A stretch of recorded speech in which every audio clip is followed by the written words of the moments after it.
millions. C'est le chiffre du jour, c'est le chiffre qui renseigne que 7 millions de Camerounais pour l'instant n'ont pas d'acte de naissance. 7 millions. On les connaît comment? En plus, ils ne sont même pas enregistrés. Je ne sais pas comment on les connaît, vu qu'on ne connaît même pas le chiffre au Cameroun. Je ne sais pas comment on le connaît. En tout cas, on verra tout cela au cours de l'émission. C'est votre programme le plus électrisant du paysage audiovisuel camerounais d'ici de Zénith. C'est l'émission du moment. C'est l'endroit où il faut être. Si vous n'êtes pas ici, vous n'êtes nulle part ailleurs. On nous vend des trucs tout le temps. On nous a vendu quoi? Le stade Olympique dont les écailles tombent. On nous a vendu le pas épice. C'était pas un complexe. On a dit complexe sportif. On est passé de complexe sportif à stade.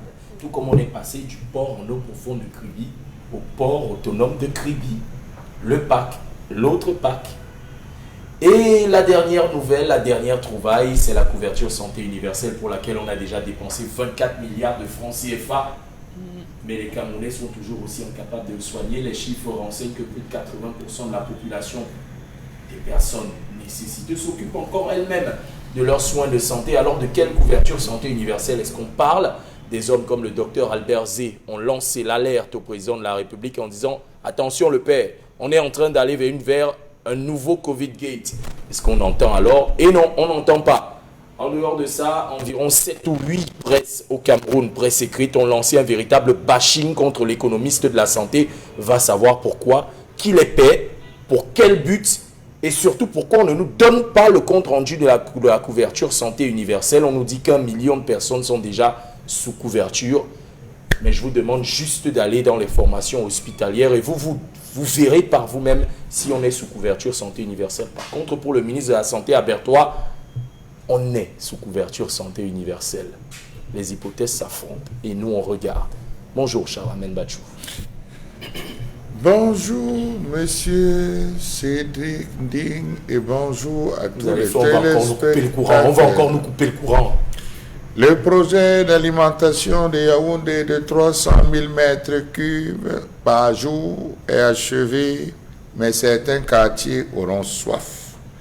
Les perturbations dans la distribution de l'eau potable en raison de l'absence d'eau dans les robinets devaient perdurer dans un bon nombre de quartiers de la capitale au-delà de la mise en service à 100% de l'ouvrage construit sur l'œuvre Sanaga. L'ouvrage du Paipis ne permettra pas d'arroser tout de suite, certains quartiers de Yaoundé, ceci en raison de la vétusté des canalisations ou alors de l'inadaptation du réseau existant à la nouvelle station de captage de la production de Bachenga.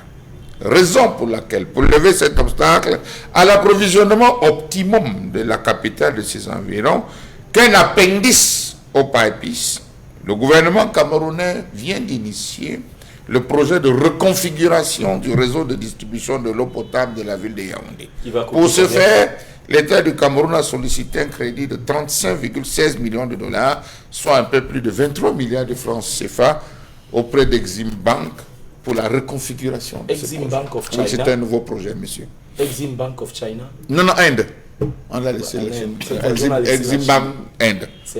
Donc, il y a un nouveau projet, le projet de reconfiguration du réseau de distribution d'eau potable de la ville de Yaoundé. Pour du projet, 23 milliards. Comme si on n'avait pas prévu ça à l'intérieur. C'est vrai, Dominique Audrey. Je vous ai dit qu'ils vont avoir les 23 milliards. C'est vous. Ils vont les avoir. J'ai dit, voilà le projet.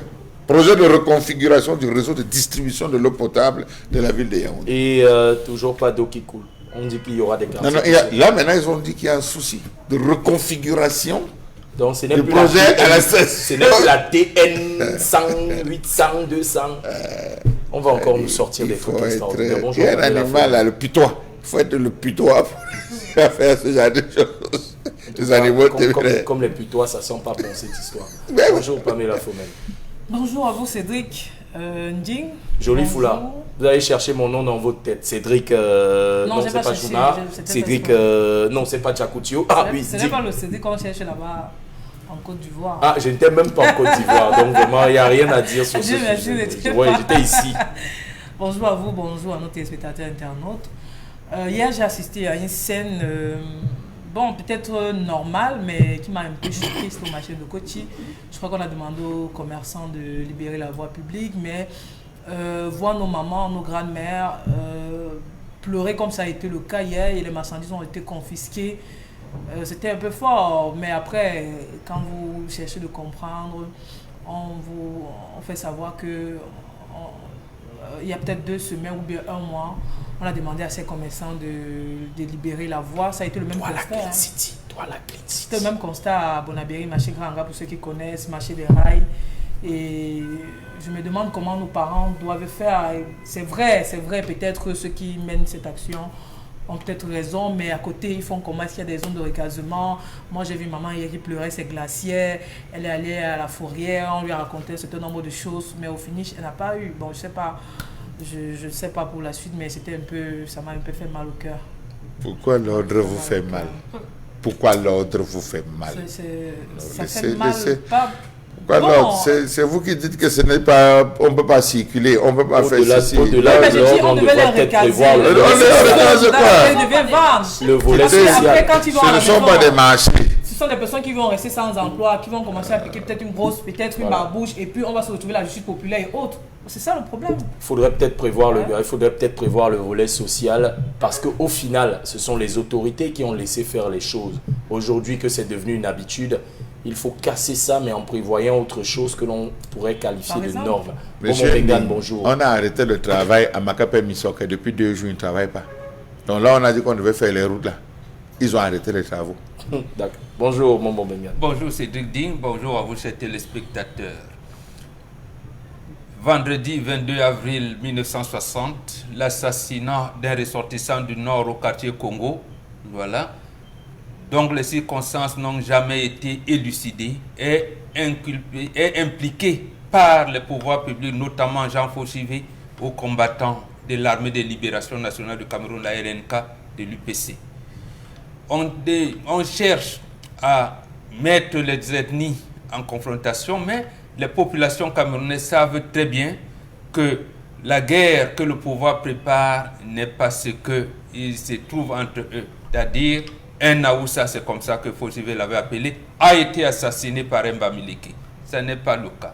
Samedi 23, le calme plat parce que les populations savent réellement ce qui s'est passé. Il n'y aura pas de confrontation interethnique ou tribale. Dimanche 24, c'est un dimanche 24 avril 1960, on met le feu au marché Congo. On saccage les boutiques des Français parce qu'on veut accuser l'UPC de terroristes. On profite donc pour tuer une millier de personnes. Le pouvoir public parleront de 70 morts, mais ils étaient plus. Or, l'ANNK, c'est sûr, avait son quartier général du côté de Niala, notamment à Japoma, encadré par Paul Momo, puis un certain nombre de combattants, mais ce n'est pas eux qui avaient fait le truc. Donc, voilà. La journée du 24 avril 1960 devrait être commémorée comme une journée de deuil. Une journée de deuil, surtout comme le premier massacre du Cameroun indépendant orchestré par Ahidjo et Jean Fauchivé. Et vous, quand vous passez du côté du marché Congo, vous qui connaissez l'histoire, arrêtez-vous 1 minute et rappelez-vous qu'ici reposent les corps de plus d'1 millier de personnes massacrées en 1960 pour un fait qui leur était imputé, mais dont on ignore encore qui en sont les véritables responsables. C'est une portion de l'histoire. Congo est un cimetière à ciel ouvert.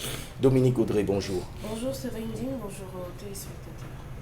On rentre dans la séquence consacrée à l'histoire du jour, l'analyse dynamique des sociétés africaines. Bonjour le Zénith, je suis Justine, je suis âgée de 34 ans, mariée sans être dotée et mère de 3 enfants. Aînée d'une famille de 2 filles et mon mari est né d'une famille de 2 garçons. J'ai perdu ma mère il y a quelques mois et quelques jours après son décès, ma sœur, une filleule de ma mère, m'ont amené chez un marabout. Et ce dernier déclare que c'est mon mari qui a fait tuer ma mère dans la sorcellerie et qu'il faut rapidement enterrer ma mère pour qu'il ne récupère pas l'âme de ma mère. Ensuite, la prochaine sur la liste à tuer sera ma sœur et moi après. Moi, je suis revenue de là en rigolant, sauf que pour ma sœur, il était hors de question que mon mari ait son âme, entre guillemets.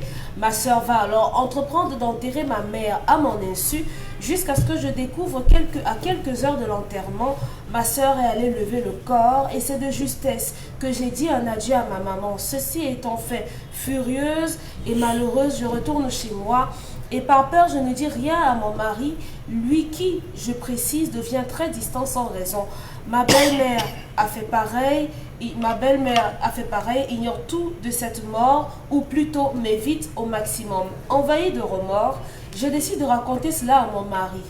Très en colère, il m'interdit de revoir mon père et ma mère. Mon papa ayant assisté à cet enterrement sans connaître le fond de l'histoire, je précise encore qu'il n'est pas... je ne sais pas si je dois mentionner la région. Non, c'est pas nécessaire là.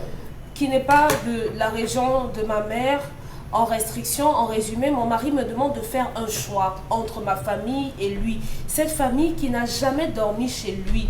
Ma feu maman qui, à l'occasion de ses différentes maladies, me disait toujours que ma belle-mère ne m'aime pas vu comment elle se comportait en sa présence.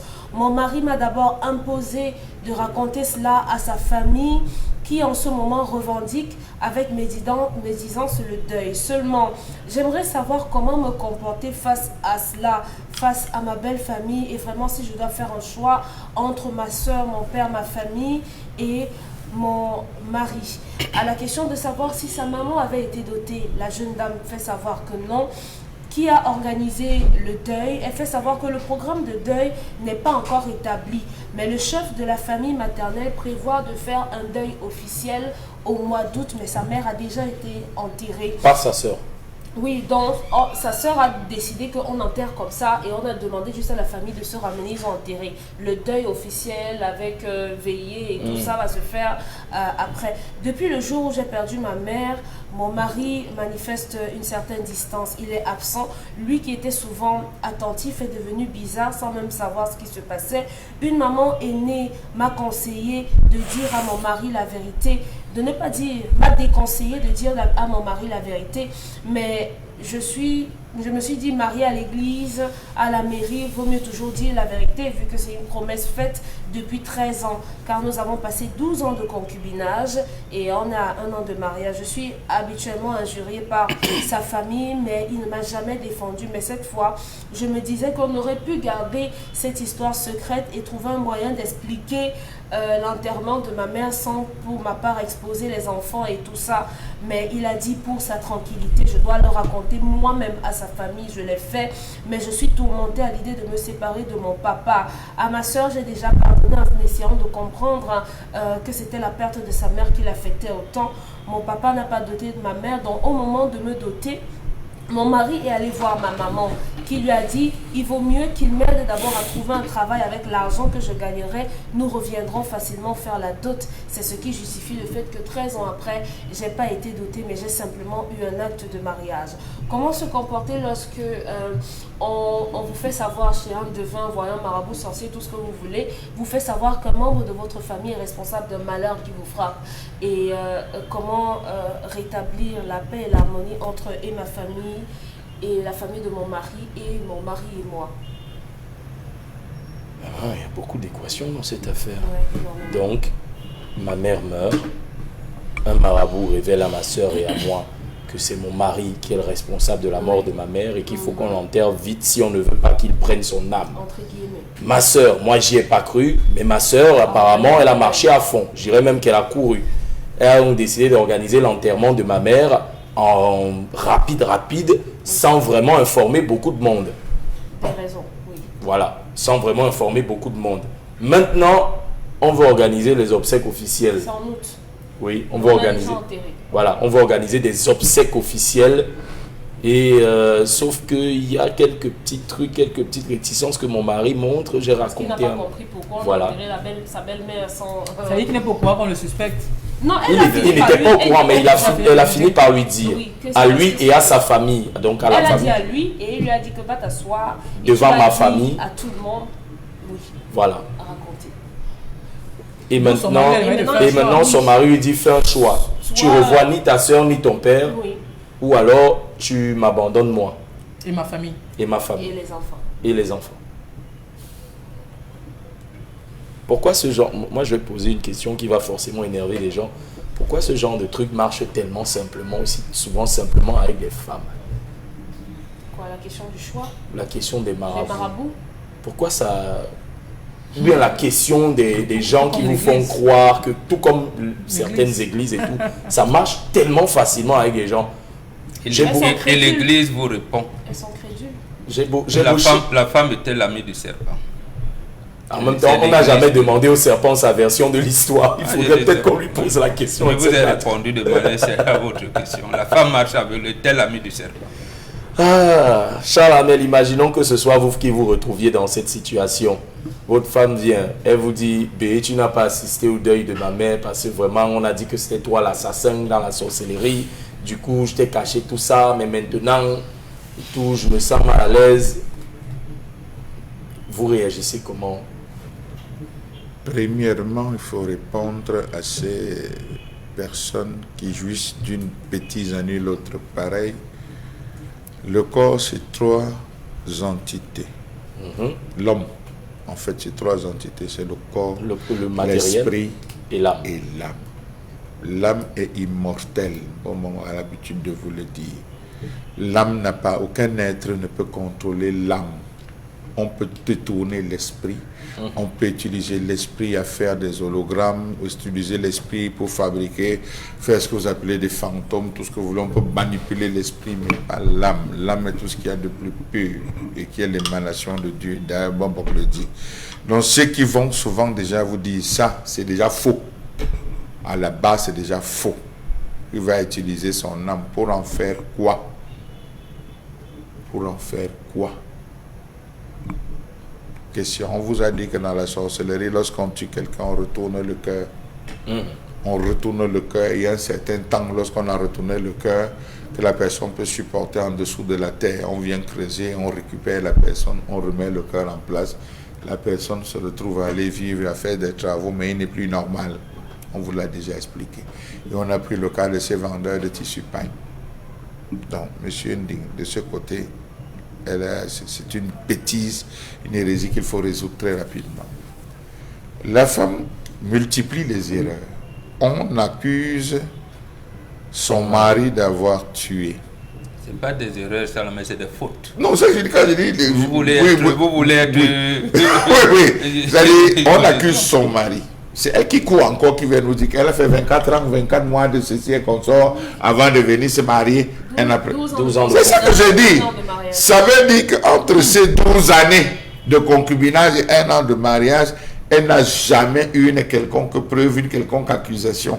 Elle ne connaît même pas l'homme avec qui elle vit, dans la façon de vivre, dans la façon de faire, rien. Donc, elle ne vient pas dire à l'homme.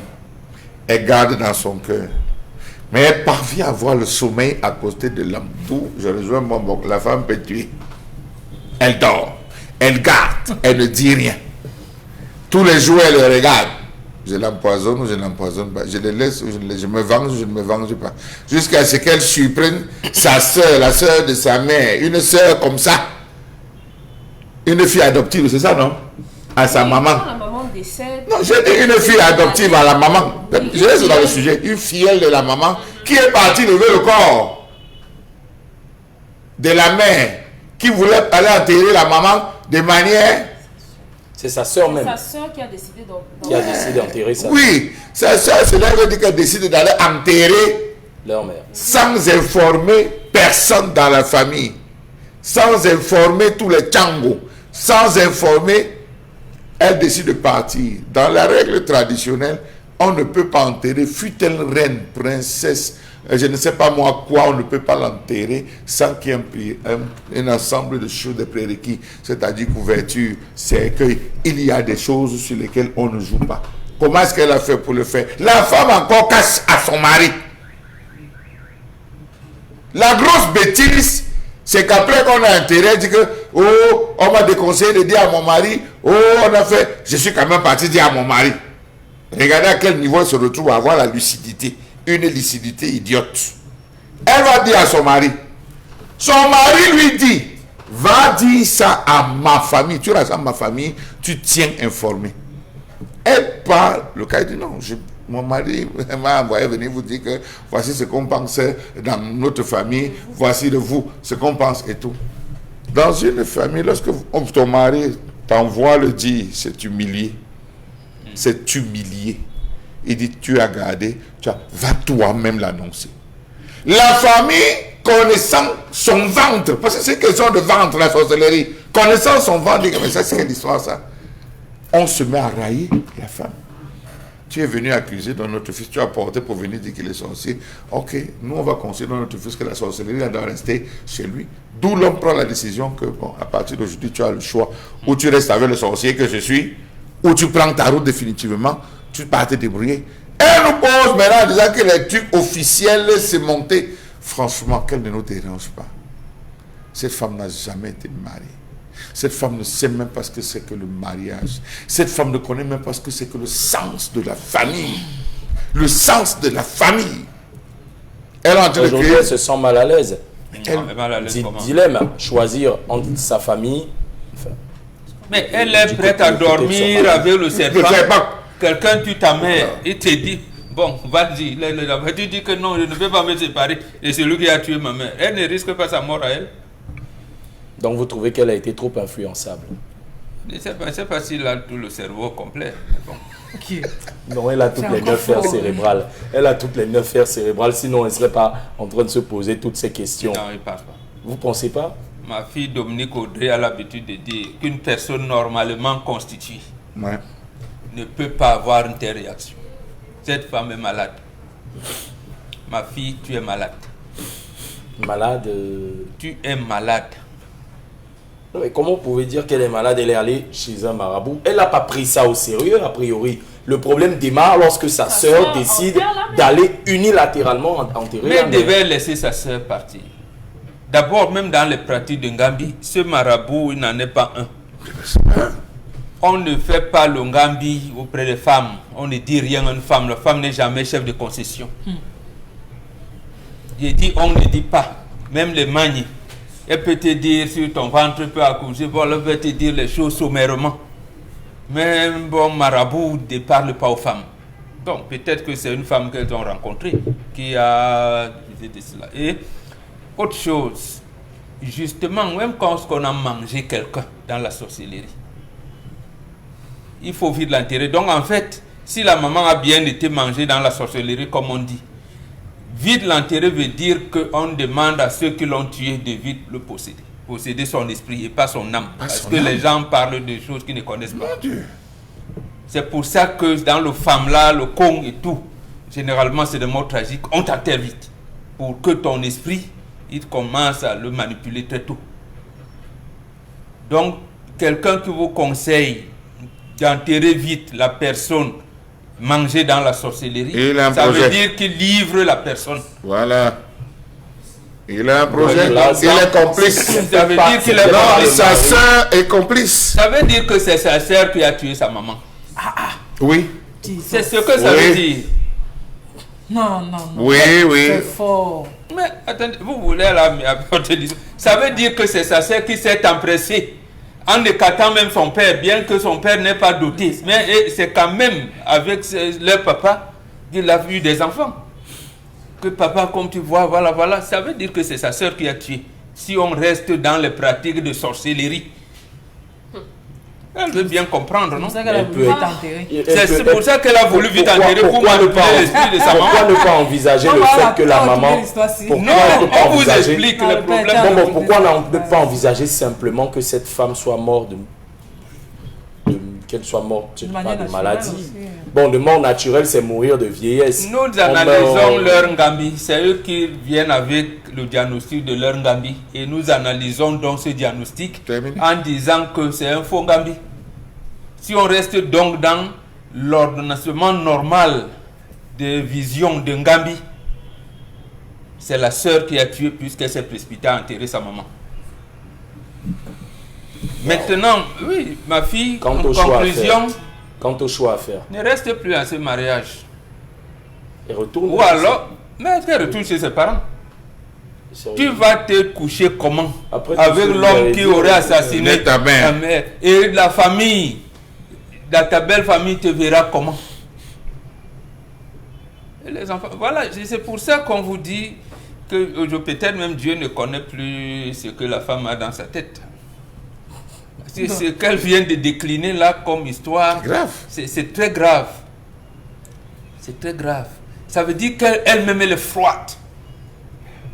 pour résister. Ça voit que voilà le gars qui a tué. Elle Il a le tué frappe. maman, on a enterré. Bon. Elle a dit au départ qu'elle n'y a pas cru. Elle est sortie en riant. Non, dans le doute, on s'abstient. C'est vous qui avez appris ça à l'école. Dans le doute, on s'abstient.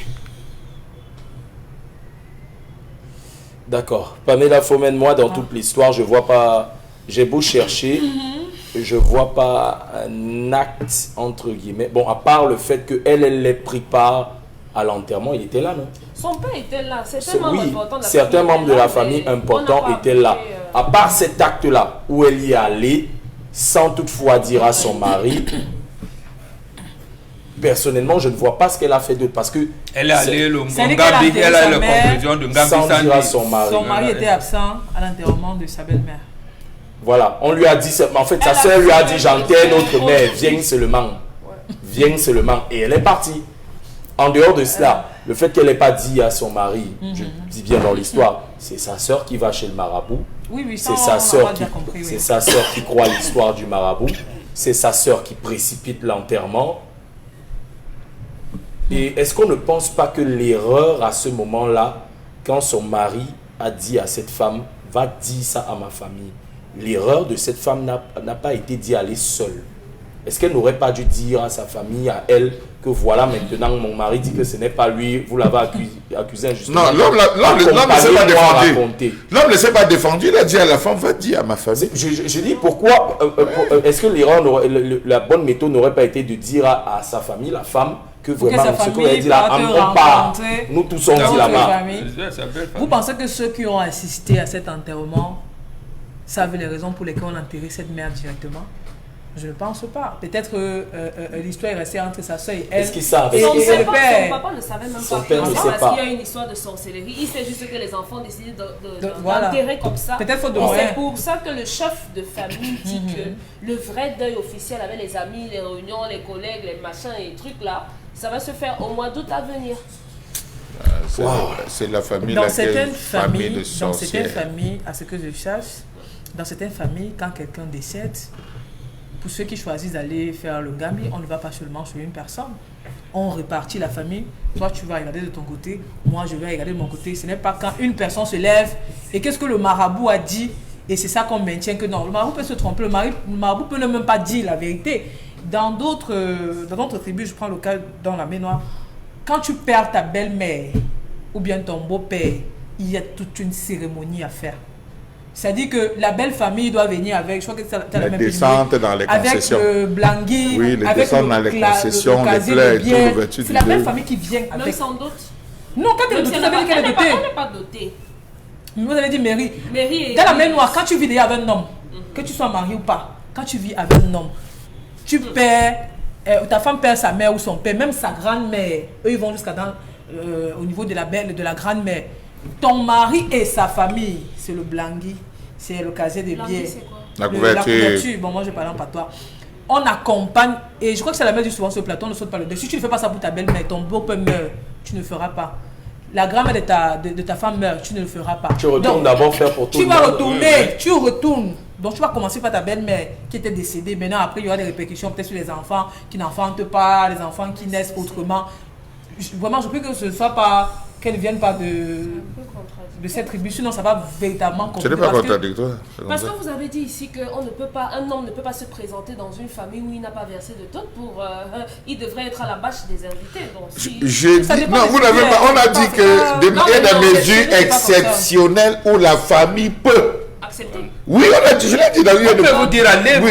il Il faut d'abord rappeler que C'est la mère a donné l'onction en disant allez chercher d'abord l'argent, l'argent Oui, avant oui, l'onction. oui, oui, oui. Donc il y a une onction qu'on a déjà donnée, une reconnaissance qui a été faite. Donc il y a des mesures exceptionnelles. Il y a le souhaitable, le recommandable et l'obligatoire. L'obligatoire. Voilà, dans la D'accord, tradition. Pamela. Je poursuis en disant que ces affaires de marabout, vous l'avez dit tout à l'heure, c'est dit les femmes aiment ça. Et parfois ça divise nos familles. Parfois tu es avec ton mari à la maison, tu n'as jamais soutenu ton mari de quoi que ce soit, tu vas quelque part te dire que ton mari c'est un sorcier, tu rentres chez ton mari, la famille se divise. Peut-être on a été accusé même le monsieur, il ne se reconnaît même pas. Peut-être c'est quelqu'un qui mange 3 fois par jour, qui a un peu ses moyens. Mais on se base du fait que vraiment sa famille est à l'aise. On commence à dire que non, il est responsable de la mort de qui que ce soit. Pour moi, honnêtement, j'ai rien contre ces personnes qui vont là-bas, mais on aurait dû aller autre part sur 2-3 personnes. Si maintenant c'est le cas, on se concerte, je veux dire la famille, on essaie de trouver des solutions pour voir que d'accord. Si c'est vrai, on fait comment? Parce que vous ne pouvez pas rester dans la maison avec quelqu'un qui vous estimez qu'il a tué votre mère durant, je ne sais pas combien d'années vous vivez avec ce monsieur. Parce que même les obsèques qu'on veut organiser en août là, le monsieur n'ira pas. Il n'ira pas, son voisin n'est pas loin. Parce que ce que je lui arrive, on va dire que c'est la belle famille. Comment est-ce que tu viens, parce que vous êtes les enfants, atterrir ma femme, sans que je ne me prononce, sans que je n'organise avec ma famille? C'est sa sœur qui sort d'un nombre crépusculaire. J'ai dit ça, sa fille là est dans les mauvaises choses. D'accord. Et elle jalouse sa petite soeur qui est mariée à quelqu'un. C'est elle qui a avalé sa maman. Vous feriez quoi, Dominique Audrey? Vous partez dans votre famille ou alors vous restez avec le sorcier assassin de votre mère? Le papa n'aurait pas pu se prononcer parce que la jeune femme dit c'est le chef de la famille de ma mère qui a décidé d'organiser le deuil. Puisque sa mère est pas dotée. Ça veut dire que le papa, on lui a pas demandé son avis. Famille de on l'a sorciers. habillé, on l'a transporté et il a dit ce qu'il avait à dire à sa femme avant qu'on ne verse la terre sur elle. Non, on demande Voilà. toujours. Toujours. Ouais, Dominique. Notre fille, tu as volé notre fille. Elle est tombée malade, tu as refusé de venir nous dire. Elle est tombée, elle a dit, qu'est-ce qui n'a pas marché? Nous, on t'avait laissé, toi le voleur. Voilà. Et que tu viens nous donner les résidus. Chez les bêtises, c'est l'ordre de l'Essani. Voilà, c'est là le... Voilà, donc la famille de leur papa aurait eu un mot. Vous conviendrez avec Donc, moi que la jeune femme, la petite sœur, n'a pas pu décider de cet enterrement sans que au moins des gens ne soient au courant. Si le chef de la famille de sa mère a dit « Ok, on va faire les obsèques officielles au mois d'août » et d'autres personnes ont assisté à ce deuil, ça veut dire qu'il y a une frange de la famille qui est parfaitement informée de la situation, que ce soit avant ou que ce soit après, il y a des gens qui savent. Donc, la femme qui envoie l'histoire fait savoir que même dans sa maladie, sa mère n'a pas passé une seule nuit dans sa maison parce qu'elle a dit à sa fille « Ta belle-mère ne t'aime pas. Quand je regarde son attitude, son comportement, ça ne marche pas. » Si elle a cru et elle n'a pas dit à son mari, ça veut dire que quelque part, elle a trouvé des arguments qui ne s'éloignaient pas de ce que le diseur de Bonaventure leur a dit. Donc, en fait, on a une femme qui, lors de la maladie de sa mère, elle dit « Maman, viens à la maison, on va s'occuper de toi. » Elle dit que non, moi, je n'aime pas la façon dont ta belle-mère te regarde. Elle dit qu'aucun membre de sa famille n'a jamais dormi chez elle. Et donc, quand le marabout lui dit ça, elle sort de la case du marabout en riant. Et au moment de prendre le taxi, elle est dans le taxi, elle dit « Attends, mais maman m'avait dit que ma belle-mère ne m'aimait pas. Et si ça avait un lien, vous ne trouvez pas qu'elle cogite un peu trop? Non, Charles Ahmed, je vous en prie. Et ma mère est morte. Mon mari devient distant, lui qui était attentionné, ce n'est plus trop ça, ce n'est plus trop ça. Parfois, quand on passe par des moments... Moi, je pose la question. Mais attendez, moi je pose la question de mari, alors que le mari n'est pas au courant du décès de la mère. Moi, je pose la question. Pourquoi, lorsque sa mère de son vivant lui dit que sa belle-mère a un comportement bizarre et ne l'aime pas, pourquoi elle n'en touche pas mot à son mari à ce moment-là? C'est suffisamment révélateur pour avoir... Pourquoi elle a attendu aussi longtemps? L'abcès a fini par... Peut-être c'est ce que le marabout a demandé. Cédric dit, vous et moi, on est en couple et votre mère, Pamela Fome, elle ne m'aime pas. Je vais vous dire, Cédric, il y a la façon... Non, on ne le dit pas de but en blanc. Et après, tu viens dire que c'est toi Est-ce qu'on le dit de but en blanc? Ta mère ne m'aime pas, elle m'apprécie pas tous les efforts que je fais, ça ne marche pas. Dominique Audrey, je vous pose la question. Vous viendriez, vous, me le dire de but en blanc? Ou alors vous organiseriez quelque chose, bé, on sort, on peut prendre un truc, après il dit que ouais, bé, vraiment, je sais pas, maman, il y a un truc qui la dérange avec moi, est-ce que tu peux chercher à ça? Est-ce que vous feriez ça? Ou alors vous viendriez me dire, bé, ta mère ne m'aime pas. Bon, on est d'accord qu'on va pas, vous n'allez pas arriver, je vais dire que ta mère ne m'aime pas. Parce que ça a l'air d'être ce que vous m'avez dit. Vous voulez qu'on fasse du mot-à-motage? Non, on va pas le faire. Il faudrait. C'est justement cette ambiguïté, c'est peut-être cette ambiguïté-là qui a conduit cette femme à cela. C'est quand on a un problème, on a une situation au travers de laquelle on est en train de passer, qu'on ressasse un certain nombre de choses qui créer une sorte de connexion logique entre différents événements. Madame, si vous avez trouvé que votre mari est devenu distant et tout, c'est que vous êtes submergé par la douleur et vous vous attendez à ce qu'on vous console d'une certaine façon. Les gens ne vous aimeront pas de la façon dont vous vous attendez à ce qu'ils vous aiment. Malheureusement, c'est comme ça. Donc, si vous avez des doutes que quelque part, votre mari est responsable de la mort de votre mère, moi, je crois que ce marabout aurait dû vous dire de vous blinder ou de vous laver ou de faire quelque chose. Oui, parce qu'après la messe, ça peut être les enfants. Parce que le marabout l'a dit. Donc, il y a un facteur que vous oubliez. 30 secondes. Nous les Bantous, on ne tient jamais en compte ce que dit un malade sur le lit agonisant. Bon. Jamais. Tout à fait. Comment ça? Pourtant, c'est le moment de tenir compte. Non, mamie. Ça sera l'objet Bon, ce sera peut-être l'objet d'une autre discussion plus tard. En tout cas, madame, très souvent, vous savez, très souvent, lorsqu'on est submergé par la douleur, le doute n'est jamais loin. Et dans le doute, on se met à se construire des scénarios. C'est la capacité du cerveau humain à retourner des histoires. Vous auriez peut-être dû faire preuve de plus de confiance envers votre mari et lui en parler droit dans les yeux. Maintenant, pourquoi dormir avec un sorcier? La colère de Charles Amel Bachou.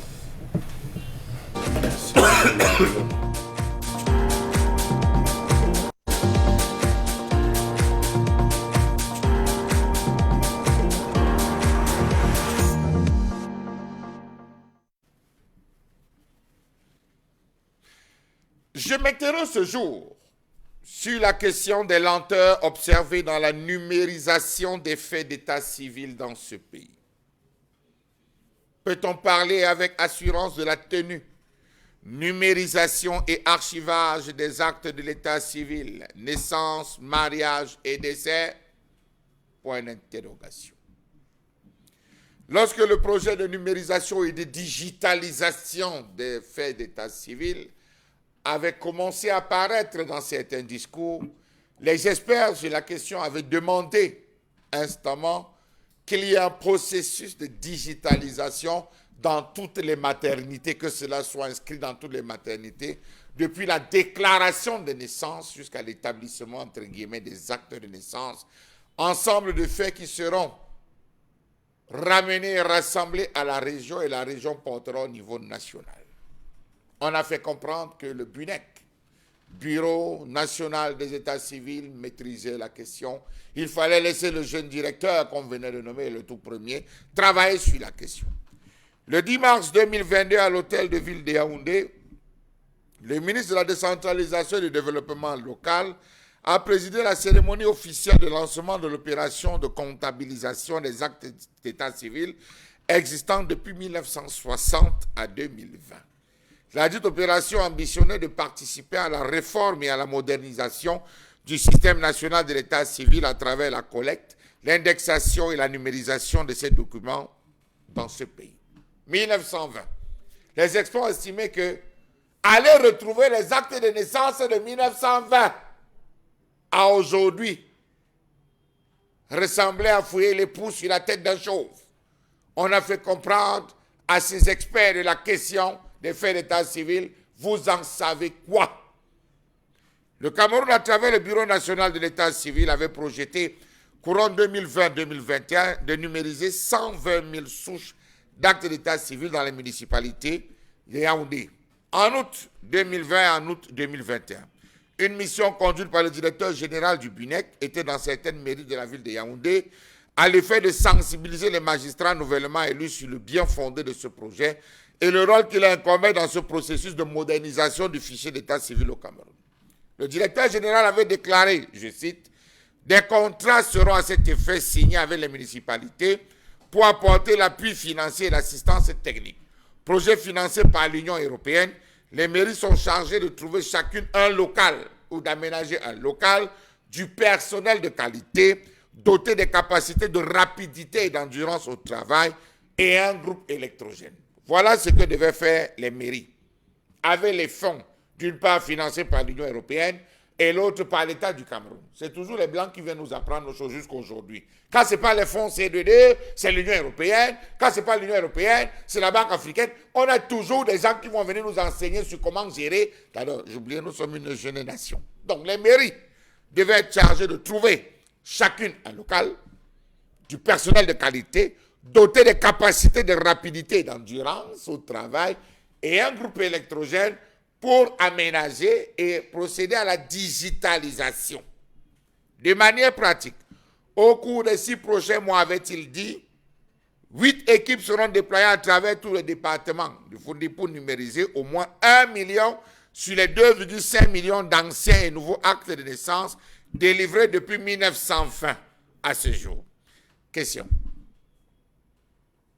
Le Cameroun a-t-il les compétences et les capacités de pouvoir numériser un acte de naissance qui date de 104 ans? Question.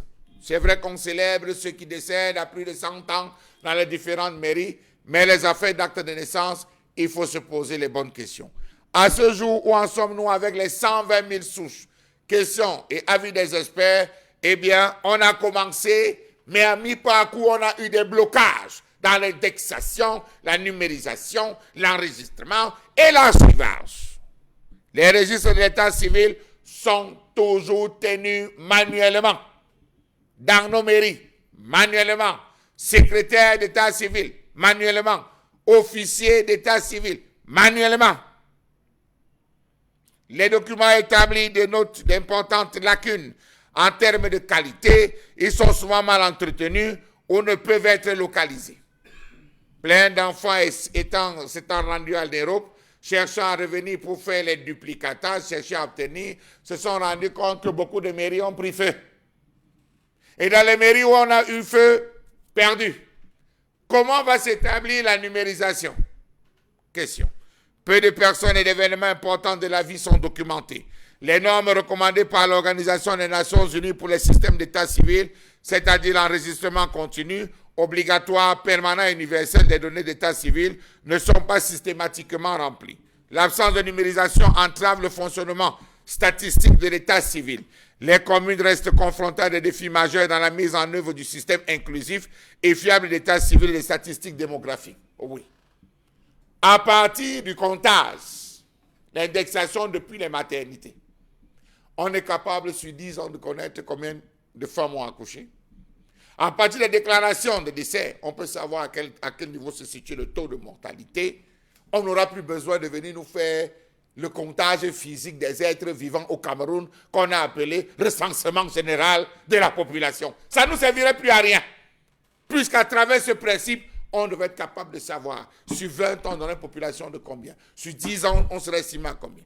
Le Cameroun, à lui seul, porte en son sein plusieurs structures et programmes portant sur la numérisation des faits d'état civil dans ce pays. On a le BUNEC, Bureau national de l'état civil. On a le PAMEC, Programme d'appui à la modernisation de l'état civil. On a le PASECA, Projet d'amélioration du système d'état civil au Cameroun. Des projets qui ont beaucoup d'argent. Mais on ne digitalise pas, pas d'indexation, pas de numérisation, pas d'archivage. Comment comprendre donc ces lenteurs observées dans ce secteur pourtant important? Savez-vous que sur l'ensemble des centres d'état civil ouverts sur le triangle national, seuls 42 centres d'état civil, dit-on, sont numérisés sur les 432 identifiés. 3 milliards pour digitaliser l'état civil dans ce pays était le titre d'un journal. Et en 2022, 3 milliards pour mobiliser, former les agents qui vont être sur le terrain, parcourir les mairies, création dans les mairies des locales, aménagement de différents sites, recrutement de personnel compétent et qualifié et dotation de groupes électrogènes. Ces centres où les enregistrements des nouvelles naissances se font désormais de manière digitale se retrouvent, nous dit-on aujourd'hui, après enquête, dans les villes de Yaoundé et Douala, les 2 grandes métropoles du pays. Que deviendra le Nord? Que deviendra l'Adamawa? Que deviendra l'extrême Nord? Question. Le BUNEC assure aussi que ces centres dans la région de l'extrême Nord, que certains centres sont aussi passés de l'enregistrement manuel à l'enregistrement digital. Tout ce qu'on demande, c'est à voir lorsqu'on se rend compte qu'en fait, il n'y a absolument rien. Digitaliser voudrait dire qu'on aura une clarté véritable de la démocratie. On connaîtra combien de personnes sur 10, 20, 15 ans pourront avoir besoin de cas national d'identité. Tout pourrait être mis en place pour que chacun soit heureux.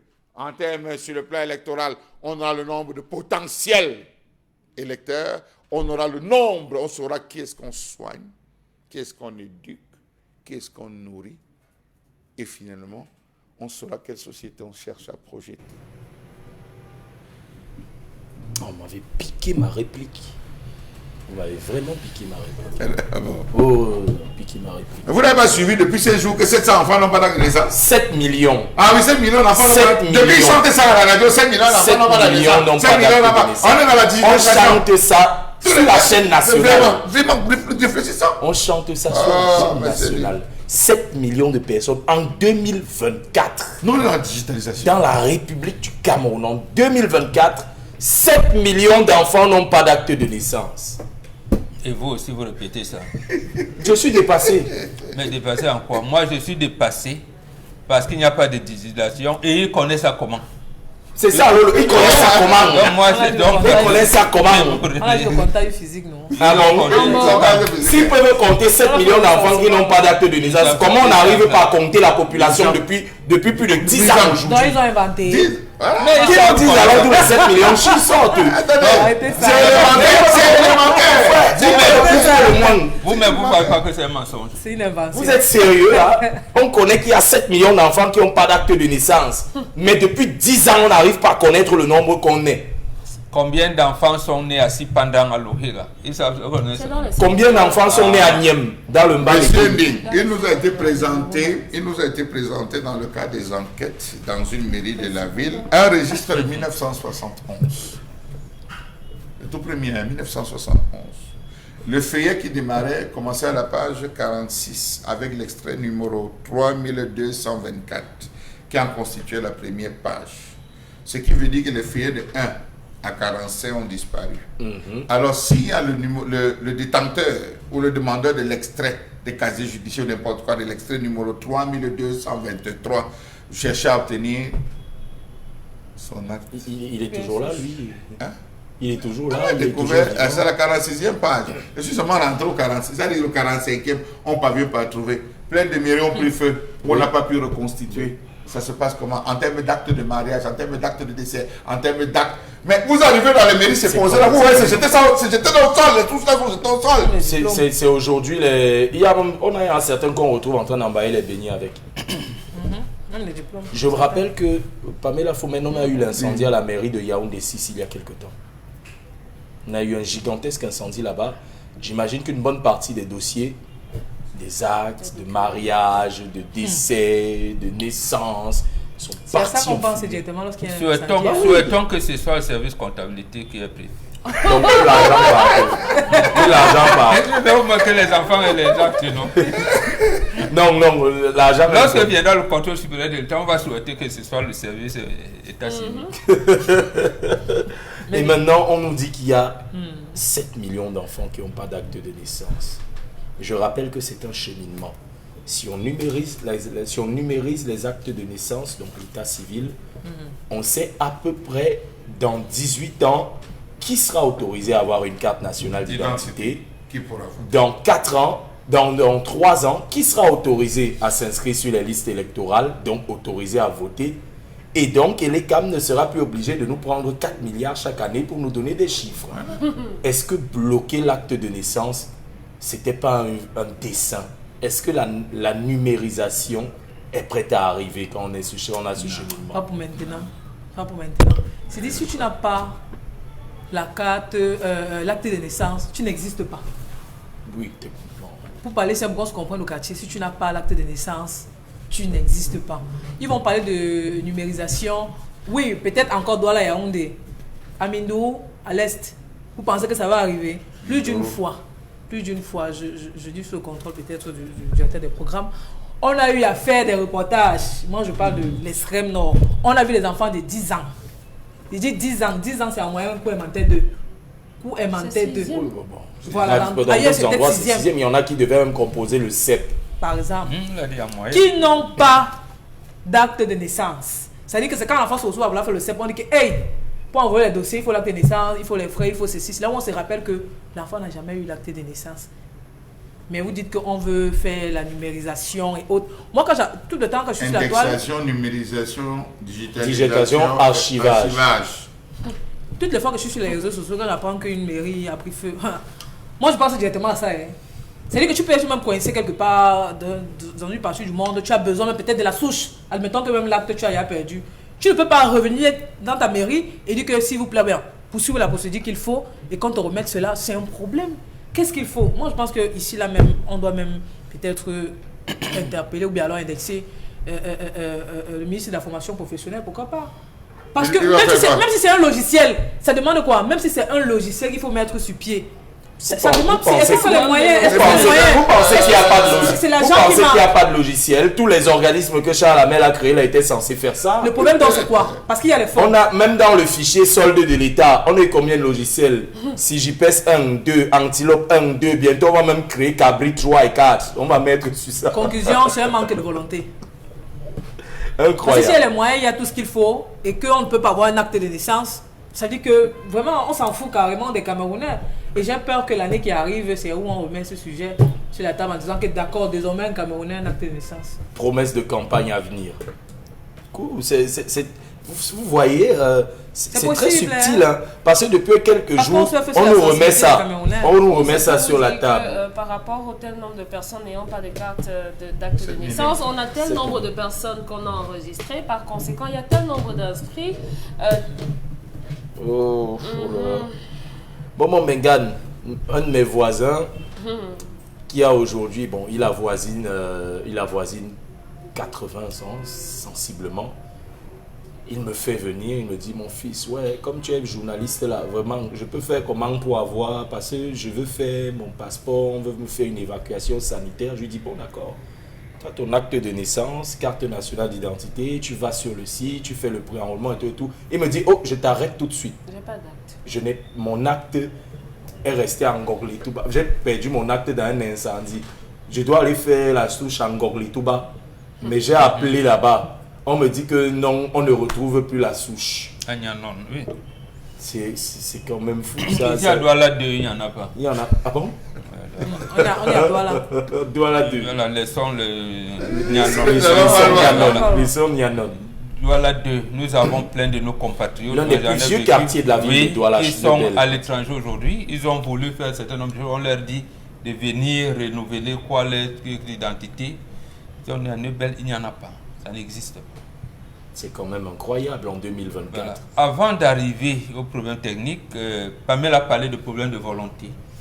De 360 communes, il y a plein de centres spéciaux d'état civil. Mais pour les 360 communes, je pense qu'il n'y a que la commune de Douala 1er qui essaye de digitaliser. Je pense même que c'était le maire Ndiakwa, Léolin du SDF, qui avait commencé ça en disant ceci. Insuffisant, puisque c'est en 96, dans son mandat 96-2002, qu'on a, j'allais dire, promulgué la Constitution, mais lui, il avait pris les devants en demandant aux hôpitaux de Douala 1er de ne plus remettre les déclarations de naissance des enfants, de les diriger vers les mairies directement. Notamment la mairie de Douala Bonanjo, il y a un centre d'état civil à Deido, oui. Voilà.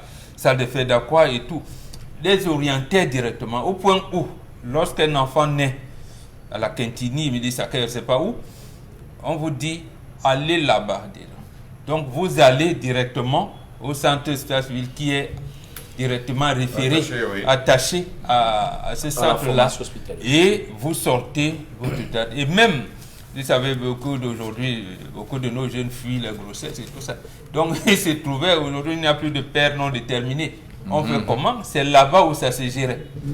Au moins, c'est certain nombre. Si les autres mairies, parce qu'ils ont quand même une association qu'ils appellent Commune et Ville Unie du Cameroun. La CVUC. Voilà, quels échanges ils se font entre elles, là-bas, voilà, ces communes. Quels échanges se font entre elles? Voilà, ça aurait dû être. Ils boivent le caviar. Ah bon, d'accord, ils boivent le caviar. Maintenant, sur le plan purement technique, la semaine dernière, ma primaire pour aller régler la facture d'électricité était coupée. Donc les services de Néo n'avaient pas de courant électrique. Donc vous venez régler la facture de Néo et même n'ont pas d'énergie électrique pour prendre l'argent que vous voulez leur donner. Incroyable. Donc vous pouvez donc imaginer les difficultés de la digitalisation Heureusement, Charles Amel a dit qu'on a prévu les groupes électrogènes. Bon, j'imagine qu'ils ont des groupes électrogènes parce qu'ils ont intégré les coupures intempestives de courant électrique. Bon, voilà. C'est autant de choses. Et quand on se rend compte à travers un schéma bien tracé, bien ficelé, que justement, numériser les actes d'état civil pourrait aboutir à savoir à 15 ans, à 18 ans, qui peut avoir une CNI, qui doit avoir une CNI, et donc anticiper la production, et donc éviter la pénurie de cartes nationales d'identité. À 21 ans, qui sera capable de s'inscrire sur les listes électorales et donc d'avoir une carte nationale, une carte d'électeur, et donc anticiper sur la production. Et à côté de cela, par ricochet, savoir combien on est, et donc combien peuvent participer activement à la vie de la nation, et donc choisir leur destin. On se pose donc la question, est-ce que l'absence de digitalisation n'est pas faite à dessein pour justement empêcher les Camerounais d'avoir la lisibilité des actions sur leur quotidien? La question est posée, essayons d'y réfléchir. Nous, on revient après la pause.